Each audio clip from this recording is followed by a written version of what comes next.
to this edition of the Impact Disciple Making Podcast. We're glad that you have joined us today. I'm Mike Keaton, your host, and I am joined today again with Ken Adams, pastor of Crossroads Church and founder of Impact Ministries. And we have been having conversations about disciple making. And today we are going to also talk about how to lead a disciple making strategy of leading untrained individuals to become fully trained disciples.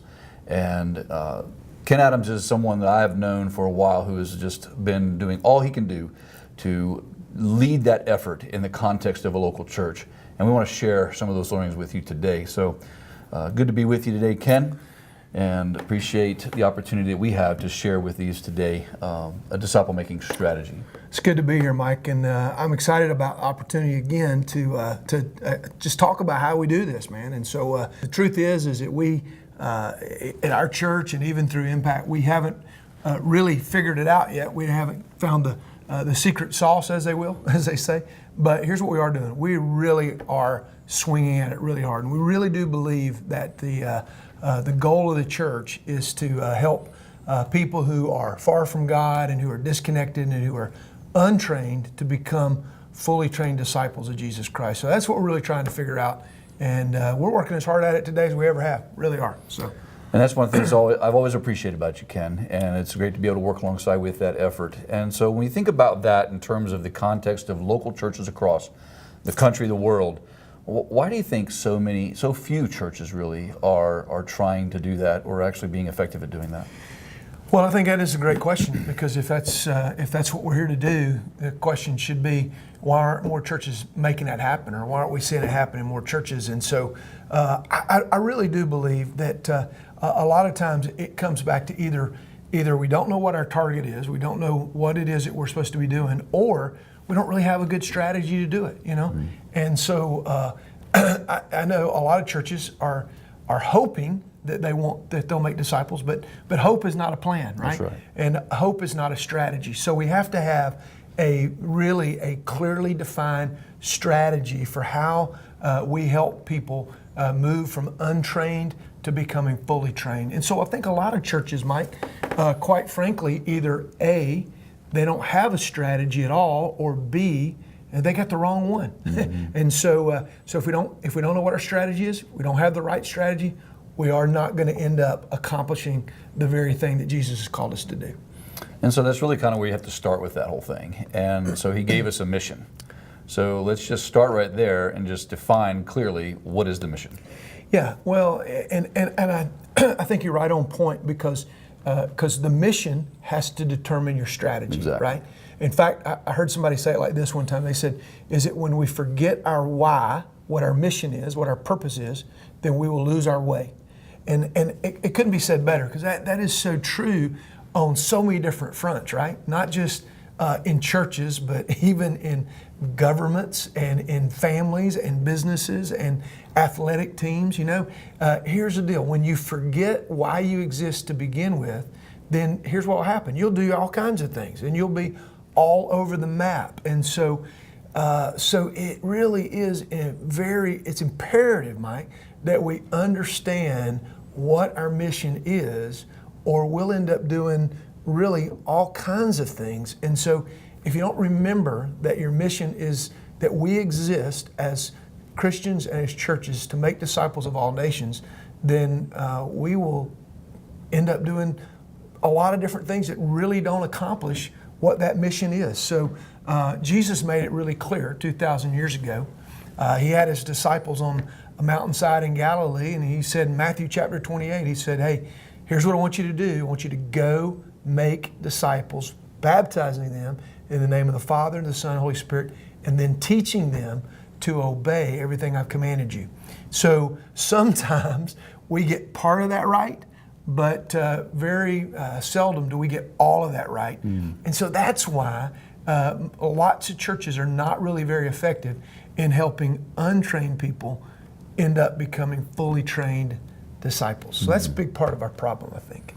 So with that in mind, do you think, Ken, it's safe to say, I mean, we don't want to be a judge towards other churches and that sort of thing, and I mean, we know our own selves here in our context that we're trying to make disciples, but do you think it's safe to say, I mean, obviously we don't know the mission, then that's not going to be happening, but do you think it's safe to say that it's just not happening out there in churches? You know, absolutely. No question about that. In fact, we fall in the same trap every other church does. And that is that you can fall into this trap of being busy but not being productive. And so you can have, as most churches do, it is in many ways an attack of the enemy to make us so active that we're no longer productive. And so we can be busy about so many things, but a lot of those things be the wrong things. And so then we're scratching our heads and we're wondering, like a lot of churches, why are we not helping more people move from untrained to fully trained? And a lot of times it's just because we've been distracted or we've gotten busy about a lot of the wrong things. If you go back, Mike, I mean, the model that we're always going to go back to is we're going to go back to the life of Christ. And when you go back and you look at Jesus, here's what we know, is that Jesus knew very clearly what the mission was. I mean, that's why he was here. And so Jesus was locked in on that mission. And if you look back at his life, in hindsight and in retrospect, you can see that when Jesus completed the work that the Father gave him to do, he left a movement of multiplying disciples on this planet, and he accomplished the mission that he was given. He knew his why, and so therefore he knew his way. And so Jesus had a clearly defined mission which led him to a very intentional strategy. And so when you read through the Gospels and you look at the life of Jesus, here's what you see, that Jesus had a very specific intentional strategy of helping guys, the Bible calls them unschooled ordinary men. And so Jesus had a strategy for helping those renegade, ragtag bunch of guys become world changers. And so Jesus worked a strategy. The same strategy works today, 2,000 years later. The problem is not the strategy. The problem is how we work the strategy. And even just, I think as well, the realization that he used the strategy. I'll never forget when I first became aware that Jesus actually just didn't wing it. Exactly. I mean, he had an intentional plan. Right. All right, so if you don't mind, flesh out what that strategy is in steps. Yeah, and so we'll talk about these more in depth as we go, but if you just had to get a big picture view of what Jesus' strategy was, really simple. In fact, it's simple for a reason, because Jesus wouldn't give us a strategy that was so complicated that we couldn't pull it off. I mean, if these were unschooled ordinary men, he wanted to give them a strategy that they could execute. So the strategy that Jesus used 2,000 years ago is, step one, is that he reached out to people who were far from God. And so Jesus just called them, gave them an invitation to come and to discover who he was and what he had to offer them. So the very first step is we just reach out to our community. And then the second step is that he lifted up the Father. And Jesus would draw crowds of people, and in the midst of those crowds, he would point people to his Father. He would magnify his Father and exalt his Father.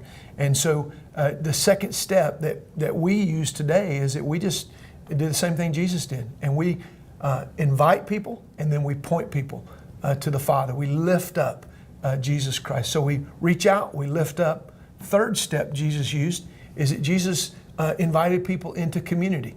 They began to identify with him and with his movement. And so Jesus really connected them relationally. And he did that in a small group. Right. And so what Jesus did is he reached out to people far from God. He exalted the Father in their midst. He connected them relationally through a small group. And then he trained them. He built them up. And so over a period of years, didn't happen overnight, but over a period of years, Jesus took them from untrained to more trained. Maybe not yet fully trained, but more trained. And so Jesus was very intentional and strategic about teaching them how to live like he lived, and how to lead like he led. And that took him to the last step, and that was he sent him out. So if you sum it up, it's really simple. It's not very difficult to understand. Might be a little harder to do, but Jesus reached out, lifted up, plugged in, built up, then he sent him out. Right. And so, so our context may be a little different today in terms of the culture and the world we live in, but the strategy, man, it's timeless, it's transferable. We need to execute it. We need to be focused and execute it today. That's great. I love that. It's so simple and easy for us to focus on and apply. But I like what you said. It's simple, just not easy. Exactly. We have to be intentional with it for sure. Yep. Very good, Ken. We thank you guys so much for joining us for this episode. I hope that was helpful for you. And over the next several episodes, we're going to be unpacking that strategy. What does it mean to reach out and lift up, plug in, build up, and send out? And so we hope that you'll join us for those as well. And if you will also go to our website and let us know that you tuned in today's podcast, we will send you a free resource. And we just want to give this to you. And this one particularly is Living Life as a Disciple of Christ. And probably one of my favorites, one of the resources that Ken's has written over the years. And so anyway, we thank you guys for being with us today.